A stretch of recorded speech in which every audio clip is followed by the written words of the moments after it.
Oi oi, Punchestown day 3 today, but I'm going to be previewing day 4 and showing you my bets for today at the end of the video because it seemed to be well received yesterday. Yeah, I'll add that into the end of it. The truth be told for tomorrow's racing is I've had a bit of a skim through it and nothing was glaringly obvious outside Juan.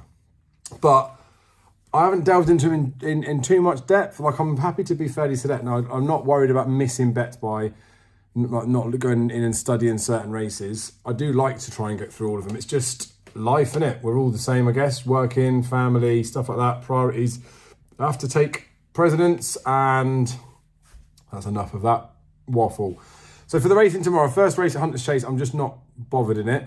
The race after the Novice Handicap Chase, this is one that I feel like I should probably put a bit more attention into than I am doing, just because there's probably some good opportunities in it. I do, however, feel like some of these horses have either won recently, and that may have been a target, or have not yet come to fruition to win, and then I'm wondering whether they're actually going to make it this season.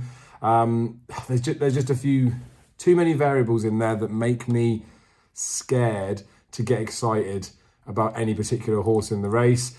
There's just all sorts of like angles or lines in and all those bits and pieces to look at these horses. Like, you got Shane Fitzgerald, you know how much I love him on the JP and Gingerstown horses on Birchdale. French Dynamite's a horse that I've liked for a long time. Fight Around and Paul Tannen chooses to ride. Obviously, Mark Walsh is on Blue Surrey. That's where he'd be going for Willie Mullins. Bustleton was one that I was put onto by Matty from the Cheltenham Exchange for Cheltenham in the plate. Didn't run there. Is what it is. Potentially like interested in like the Novice Handicap Chase and Sphere. But yeah, there's plenty that could be interesting. So I don't know. I might have a look at it. If I do, then obviously when you watch tomorrow's video, you'll see if I've had a bet on anything. Then we got the Mares Chase Grade 2. Like, Ellie Mae's short. I think deserves to be short, and I think she'll just win. Could be that way inclined to just start to get stuck into those ones. I don't see her getting beat personally, but yeah, not really tell you anything you don't know there. Then in the Champion Hurdle, she probably wins, doesn't she? So just leave it as that. No value in anything in behind, I don't think either. Like, Echoes in Rain did bolt up at this meeting last year, and she was fairly well fancied for it. That was when she beat Colonel Mustard, and Blue Lord was back in there because I was looking at Blue Lord's form again. To the dare. So when you really think about it, as much as she went on well, being Colonel Mustard and Blue Lord, maybe not so great as it possibly could have looked at the time. She does get the mare's allowance against the other runners in there, so I'm just going to compare it against the boys that are in there. So it brings her rating to 156, Adagio's 152, Durasso's 153, Santoir 156, and Tiapu is 160. Now, Tiapu was disappointing at Cheltenham. I thought the horse was going to progress a bit more. They said that they were unsuited by the going, which was officially to ride as good to soft, and would have preferred a slower surface, one on yielding, but the ground isn't going to be slower here. So just looking at the whole picture of it, Echoes and Rain's a 33 to 1 poke. I could be tempted to play her in the without Honeysuckle Market, and potentially there are only 6 runners, but without Honeysuckle Market, because there'll be 5 left, you'll probably get 2 places for an each way smacker on Echoes in Rain. That's probably the way that I'd be looking at it, personally. Don't know whether I will or not. You'll see when I put my bets in tomorrow, but that's my thoughts. As I say, I've not really gone into too much depth in the races before. Now I'm just sort of doing them as we fly. Champion Novice Hurdle. I do really like State Man.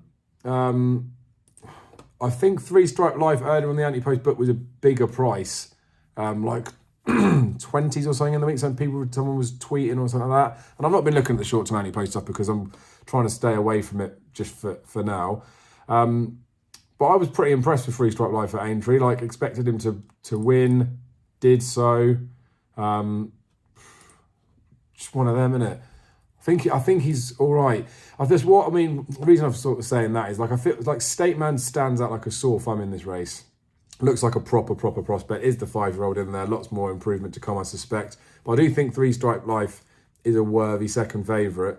Not so fussed on the other ones in behind. Like, I know Flame Bear officially is rated 147, so wouldn't have much to find, but I'm not having a horse beaten Hardor by a little bit, really being good enough to win this.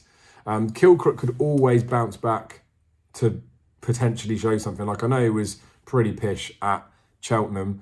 Was obviously beaten at Cheltenham the year before, then goes and wins at Punchestown after. I think that the track and stuff will suit. I think the step up in trip's going to suit him a bit more as well. I know it didn't at Leopardstown in his maiden hurdle, but I don't know. Like he's obviously an interesting one in there, and it's just all of this is just a roundabout way of me saying like I think State Man will win, but I'm not sure I want to smash into him at 13-8. So don't let me put you off if you do fancy him. Billaway's in there for the Champion Hunter Chase, 4-5. Like I just expect that he'd probably win. He was only narrowly beaten last year, wasn't he, by a great ride by the man like David Maxwell. So yeah, they could be something in there that it's glaringly obvious that I wouldn't understand in the Hunters world, but Billaway will be in there. Again, because I'm not too involved in that particular sphere, I wouldn't want to be steaming in, but it's the sort of one again where you'd look at Ellie May, Billaway, way double in it, possibly plus some sort of muggy bit. Then we've got the International Novice Hurdle. So this is for horses that are 4-year-old plus that haven't won more than one hurdle. So you get all types in it. You get ones that have failed to improve or failed to impress. And then you've got some that may have had niggles, all those bits and pieces. Now, El Fabiolo's in here. Should have won at Aintree. I think he dogged it personally, which is a concern in theory for here. But I just think he's so far clear that he's going to absolutely hack up. So he is 8-13, I think, so obviously very short. But again, for that muggy little bet, like you could stick him in with Ellie May Billaway, I reckon, just for a little interest treble. Couldn't be steaming into him short price because of that, like that constitution about him. Like I don't know whether I think he did dog it at Aintree. He had a hood on that day, which has now come off. So maybe that was the difference. Like he didn't need the hood to set, or maybe the hood's what made him dog. I don't know. The headgear switch and stuff confuses me with horses and concerns me slightly. So that's the thought on that. And then we go through to the bumper. Cool Survivor was one of the only ones when Gigginstown were getting out of the game that they retained.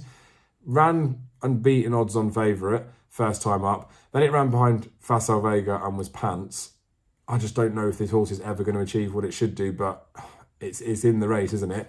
There's probably some better options in there. Not saying that I would be like looking to back him, but there's a few names in there that are interesting. Great name that for Harry Fry comes over. Rob James rides him. Rob James rode him in his first point-to-point. And he pulled up in that race. Didn't ride him in his second point-to-point where he did win. Winners have come out of that race. I think great name that looks half decent. And Harry Fry does do all right when he sends horses over it. So we'll have to sort of see what price he is. He's 12-1 on the Racing Post Tissue. He could be one just for a token gesture that I might have a play on. So I guess the summary for Friday's racing is I've got some opinions in a few races. I wouldn't have anything that I'm going to smash the pants off, but I will post bets up tomorrow when I preview for Saturday.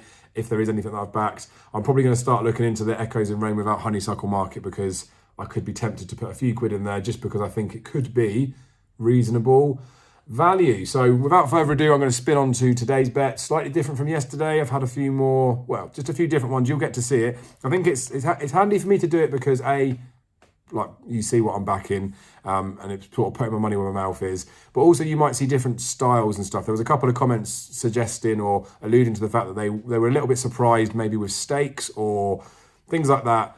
I don't know whether this is not to sound big-headed or anything, but whether people put me on a higher pedestal because I just put the content out there. But just an everyday punter, really. I do get stuck into a few more. I am trying to make it to a point where I think I can start steaming into some horses and having some bigger bets. Like the Grenadine bet was good. I felt comfortable watching the race for that, whereas a couple of years ago I wouldn't have felt as easy with 250 quid on a horse.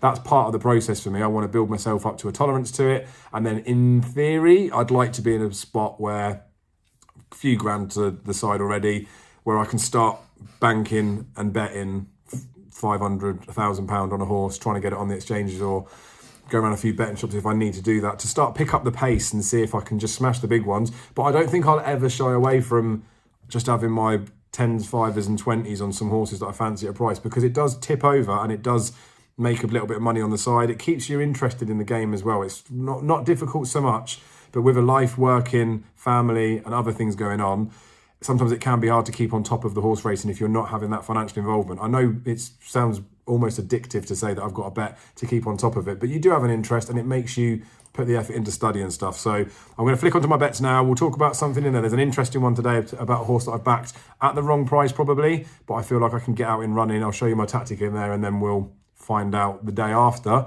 if I've just done my bollocks or I got out of it. So again, thank you for all your support. Comments are appreciated. I love hearing what you guys think. Liking the video helps too. And of course, make sure you are subscribed. So, start off with Bet365. There's a few different bets in here compared to yesterday. So obviously I had my Life in the Park single, which paid out okay. Well, worked out nicely yesterday, didn't it? And then back to the other one, the JP horse. Got a few more like muggy bets, I guess. I don't want to say muggy bets when I'm about to say what I'm about to say after.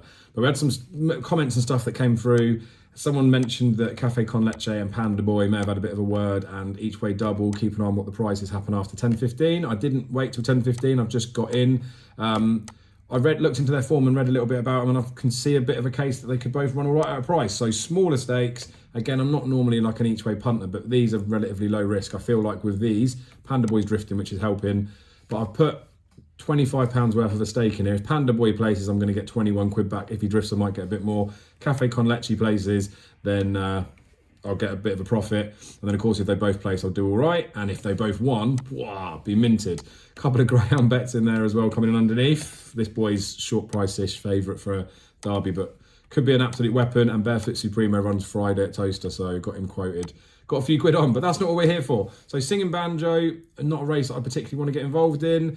I can openly admit with this one, I was just flicking through the exchange last night and looking at some prices, and on Odds Checker, this horse was 10s everywhere else, and I could still get 16s, so it's the classic, just backing a prize for the sake of it. Won the race last year, is a stone higher, got £7 being claimed off of it, runs well in these races. It's each way first four, so again, it's just a muggy bet. Like, I'm not doing this to try and scalp loads of money. This is the sort of one where we talk about Arbin and people abusing their accounts. So I could have had £100 on this at 16s, and then I could have laid it on the exchanges for a liability of £100 to get my stake back at, say, 10-1, and it could have been free rolling for 700 quid. And you never know, I could have laid it again at 6-1 or something like that, and then I could have made myself money either way. But I don't necessarily do that. I'll do that on the ones that I fancy and I've got an opinion on, possibly look at trading, but in the main I like to at bets if I can. Tiger Voice, I've talked about that one I think on the preview. I like this horse. It's good as well because it's each way 4 places, or at least it was, wasn't it? Extended places. 2 have come out. Okay, so I think they've probably reverted back to 3 places. Yeah, 5th 3, which is semi-annoying. Obviously a rule 4 to be applied as well. See how that one goes. Semi-annoying, but the good thing is he's running Zarkova, like I said about the Rob Kerr stuff. He's in there. Like, it is what it is, and you're always better to back a horse before the rule 4 than after, so we'll take it. Like I say, I backed him each way because I think I could have played him in the place market on the exchanges. Wouldn't have been extended places to 4 on there, and then obviously if I had tried to smash him up before, there'd have been some deductions off there, and now that he's shortening up in price, he won't be attractive enough to back each way, so I'm fairly happy with that, despite the fact I've just lost an extra place. I do think with this horse though that his running style, that he's probably going to go well or he's not. Another little muggy bet in there. It's a bit of an account rounder yesterday because we had some other stuff up.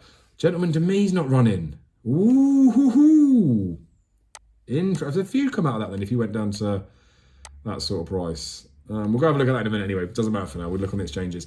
I just put a few in here. Like Grange Walk, I can make a case for. I can see him going well. Classical Dream, like he did what he did last year, was so good. There's Minx Tiara. I don't like the race particularly, but I thought she could go well. Shady Operator, just because he's so good as a Hunter's Chase specialist. I knew the price was crap, but it's best odds guaranteed and it's small stakes anyway. James's Gate will just absolutely shit home, I think.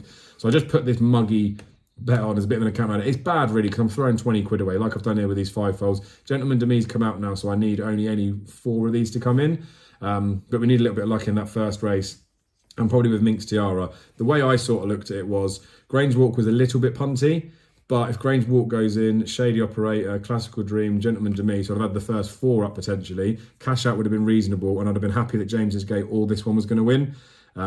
So just like I'm just saying, like, I don't want to say like I'm normal, like I thought I was anything special before, but I do put these little crappy bets on as well. So on the exchanges, I've done a few in here. I wouldn't be overly proud of my positions today and everything.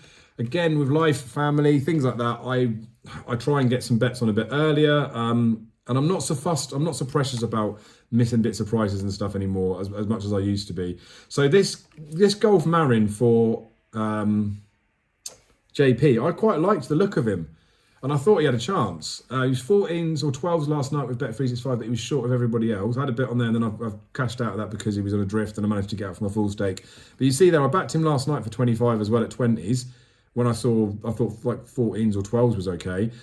Then I wasn't attracting any support, so he moved out a little bit, and I got into myself in a position where I thought, do you know what, like it's going to annoy me to an extent, but I'll just trade out for stake, and then I can re-evaluate it nearer the time if I want to go back in. So I managed to lay him for a little bit under what I staked, and then I've got a bit of money on this Harry Fry horse. Now I talked about Harry Fry in the bumper. I think this horse on his rating, I looked at it and I think he's suspiciously underrated. I reckon he's got a proper chance off that 1, 2, 3. But it is a competitive race. Hide and seek for Henry and Rachel. I was tempted to look at her, but I took her off. Yeah, so I didn't have a massive opinion of this before, but yeah, I looked at this Golf Marion, didn't work out, but I've managed to play myself out of a position. So this is where sometimes playing the overnight markets can be a benefit. If you started to get stuck in now and you backed him and he keeps drifting, you're going to struggle to get back out. But the prices overnight aren't necessarily very good. Then I backed this Gin Coco a little bit earlier. Like I say, I could have probably got a better price. I potentially on Bet365 could have been getting best odds guaranteed, and maybe got bigger had I have waited through the day. I know I'm recording this now, so you'd argue, well, why didn't you just wait till now, Dave, and put the bet on? Well, I don't want to wait and then have to keep my eyes in there. Like, I'll make a decision, I'll put it on, and I'm happy with it. So like there, Gin Coco's 13-2. I could have got the same price, less the 2% commission, so it would have been the same, and I'd have had best odds guaranteed. So technically, I've made a rookie mistake there, but I don't mind so much. It's more of a novelty bet than anything as well. I know it sounds bad, 37.50 going on something like it's a novelty bet, but this will be a horse where I'll be looking to lay in running anyway, just to get some stake back, because it is a bit of a punt. So the reason I've left them as I've left them now is I'll go through that now and I'll show you what I'll be doing. So I think this horse, given his racing style and the fact that I think the horse is going to go close, there was one of Harry Fry's a few years ago, one for the Road Tom, that I was told when they put some headgear on it, it was going to win. That was at Air. It was really fast ground. It made a mistake. It fell, but it would have shit home that day. I had a good chunk on it. Then they came over to Punchestown. I backed it again. It was well supported. Travelled like a travelly thing. Just didn't win. And this is the sort of expectation I got with this horse. Like I think he'll go close. Whether he wins or not is a different story. So you can see the market there that I've got it. I've backed this Golf Marion for a free bet anyway, so he's making profit, but I don't care about that. So for the 37.50 that I've staked, and again, the fact that I won't be watching the racing live, I'll be busy with the boy.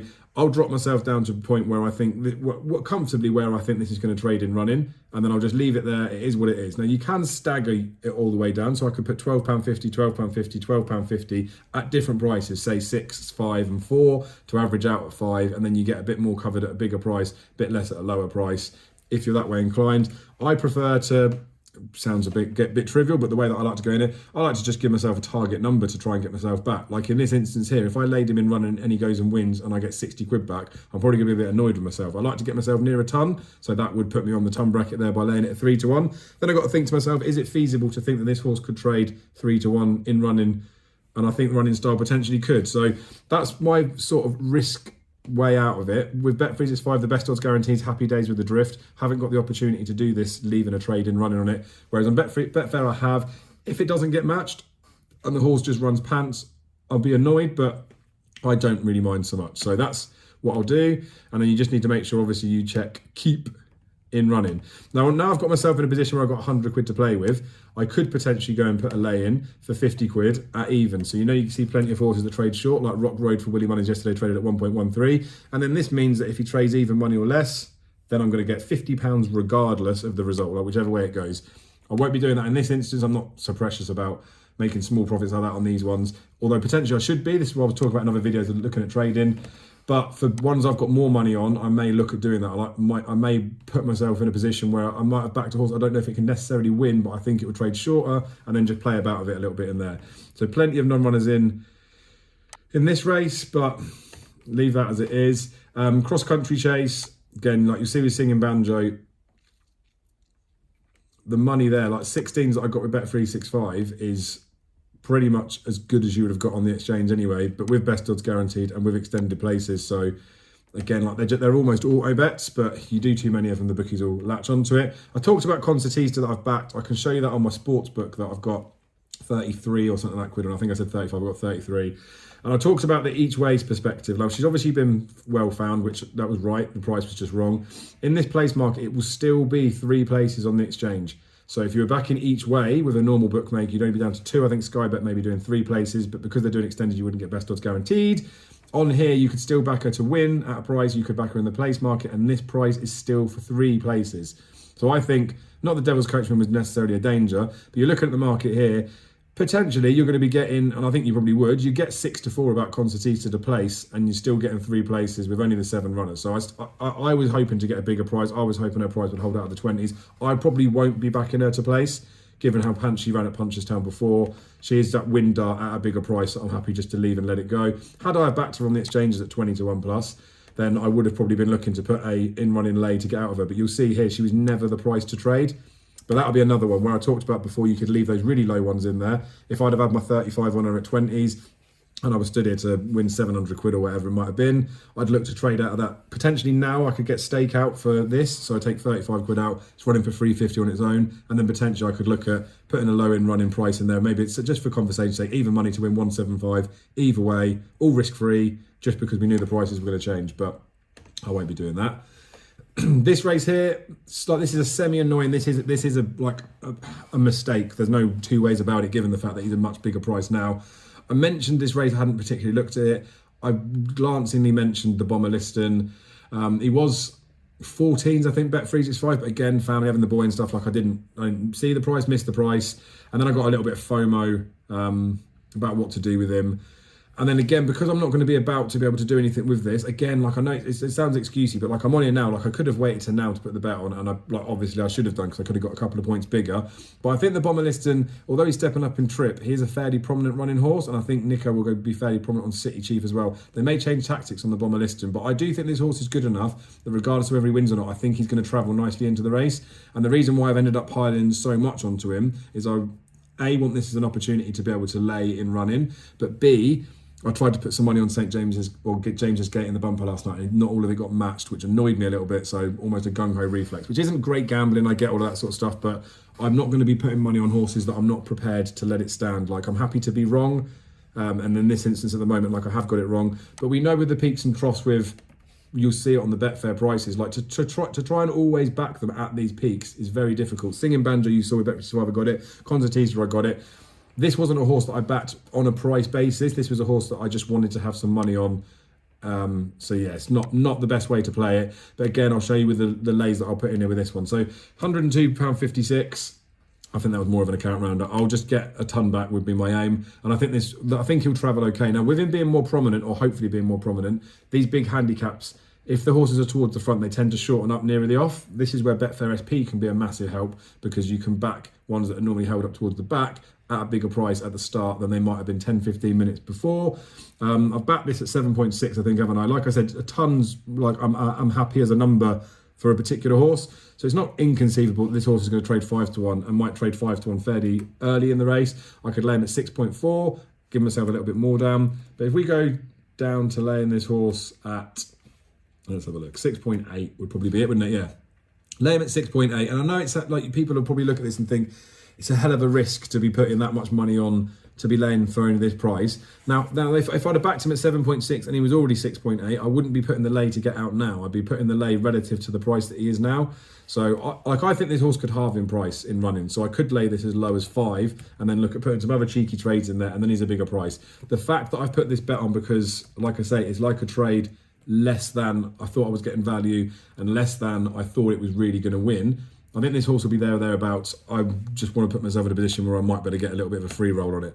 So again, this is poor the way that I've played this, but you have to put a position in there. Some people would have a stop loss here where they might say, do you know what? I'm going to trade out of this now and take a bit of a loss. Like there's not enough liquidity in the market for me to want to do it, but that's the reality. I could lose 40 quid now rather than losing the ton, or I can try and do what I'm doing and get my money back and then have a little bit as a free roll. Everyone's got different ways of doing it. This is why, again, Bet365 with their cash out is massive.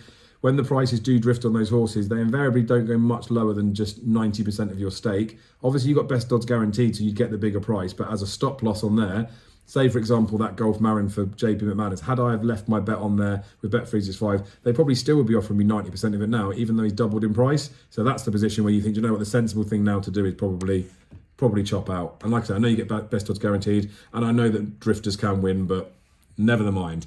So this race, gentlemen, to me has come out. Blue Lord, I looked at him last night, right, and I didn't do him, obviously.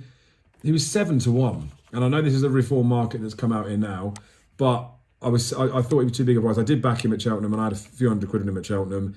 It's a weak enough race in its entirety. It's a very competitive enough race. I feel like Blue Lord probably will win the race. I'll probably be annoyed that I haven't backed him, but I haven't backed him, and I'm not going to. I'm just let him go, to be honest with you. And we did talk about that Echoes and Rain Colonel Mustard Blue Lord run. That's what I was saying. I was looking at the Novice Hurdle from last year. Wasn't very impressed with him there either, so leave him as it is. I think he might need a bit more dig in the ground. Not too fussed in this particular race. And then in the bumper, like I say, I put in £180 at 1.83, I think, or 1.81, and he was 5 to 6. So I was expecting that overnight the machines would lay me, but they didn't. He was backed into 8 to 13 overnight, so not got anywhere near as much on James's Gate as I wanted, just for being precious for a couple of little decimals in there. Bet365 at 1.66. So if they had priced up at 4 to 5, I'd have just had £200 on Bet365. Tried to back him on the exchange at a bigger price. So I didn't get all I wanted to get on there. Who knows if it's a blessing or a disguise. I'm not going to start chasing now at a shorter price than I want to. Like I say, the bomber list, and I made a bit of a mistake on there. I did chase a price shorter than I probably should have done. I was still probably looking to play that as a position. This isn't the sort of horse here when you're looking at a 4 to 6 shot that I want to be smashing into, looking to trade him at 1 to 4 in running, because A, if he's 1 to 4 in running, he's probably going to win it, and B, he's got to get to 1 to 4. And again, like I say, reiterate, he's probably going to win if he gets to that price. So their bets for today, slightly different than you would have seen before. Probably not so positive or such great looking bets in there, but we'll see how we go. And I'll be back tomorrow for much of the same. So be lucky and see you on the other side.